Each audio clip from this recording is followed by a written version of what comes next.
Kua aukaha tēnei te taipū kōrero e tere atu nei. Hei whakaupoko ake i ngā kōrero, waiho mā te iwi hei whakatika, kaua mā te pū. Koira tā Tame Iti kai whakatumatuma tau tōhito i ngā mahi a te ture. I te maiatanga ake o te tohe kia mau pū ngā pirihimana i ngā wā katoa. Whai muri te pakarūtanga mai o ngā pupuhitanga i ngā rangi ko taha ake nei, anei te pūrongo a Herewini Waikato. E mōhio pai ana a Tame Iti ki ngā pū a te ture, he moi papa e kore e wareware tia. Puta mai ki waho o tō whare, i roto i te reo Pākehā. Kai reirau whakaaro, te tikana o tēnei whakaaro.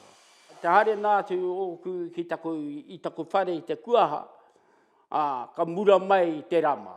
Pung! Tērā ka pā mai rā te whero. I nā whero i konei nā ki te korai, ki te koupoko, tērā, pēnei te moi āna. Mai anō i te urutomokanga o te whārua orua toki e te ture, kua tāngia e tame ana tini wero.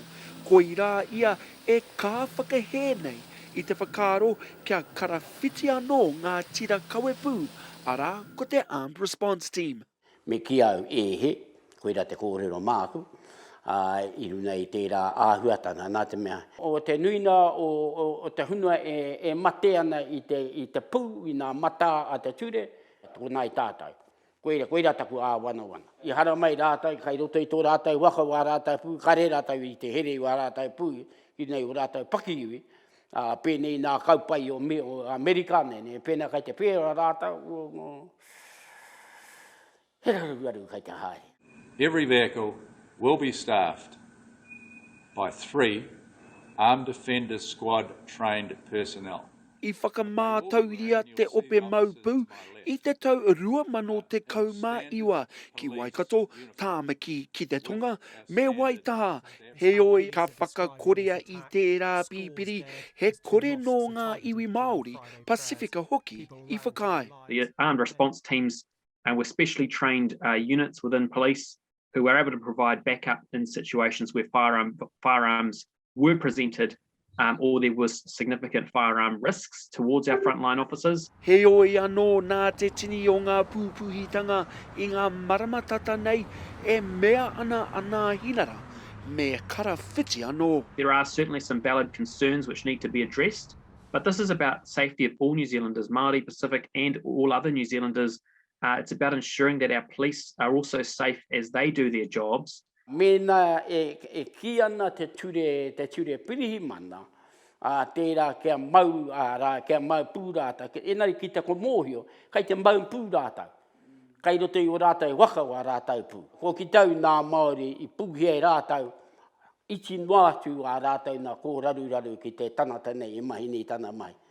Neke atu te tini o nā tanata i mate, i ana whakaaro, ki ona whakaaro noikore.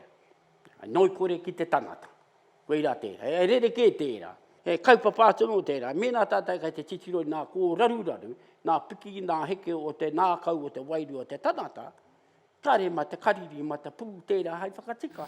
I nei rā kua riro ke mā te peita, me te prae he ngā toi atame e whakakiko. Hei tāna he nui noa atu te hua o te kōrero, me te whakatau wairua, tēnā i te maupū, mō ngā kaihara me ngā pirihimana anō hoki. Ko wawa ke mōrehu, ko ia te tau nā apiha o te ture pirihimana. Nāna, koe i te maupū tērā o tātou. I onepu, i kawera, te maupū ai, pakūtana pū. Nā runei i nā kōrero, mōrehu, i wai mari ai te taua tanata kai te ora tunu ai. Today's example was actually getting back to grassroots and dealing with whānau. Ki mihia te ara o rono, me hare tātai runei te ara o rono, i runei nā raru kai rote tere ai te tanata. He raru te tanata, kai te mōhio tātai. Mēnā ka pā te mamai nei tēnā tanata, mēnā he waipiro, mēnā kai te mamai tūnti te nā kau o tau o tamai tira. Ka kō raru ai. Kai te anu tana āhua, kare te paitana wairua, kare mata pū tērā haitanga. Kare koe te whai pua, kai te whai kararehe. Kai te whai koe he tanata tērā. Koira te me he tanata, he tanata. Kare tua atu ki tērā. Me te aki anō o Tame, kia tauterangi Māori e ki ngā uri e pōkai kāna i ngā tini taumātanga o te wā. Herewini Waikato, aukaha. Aukaha te taipū kōrero.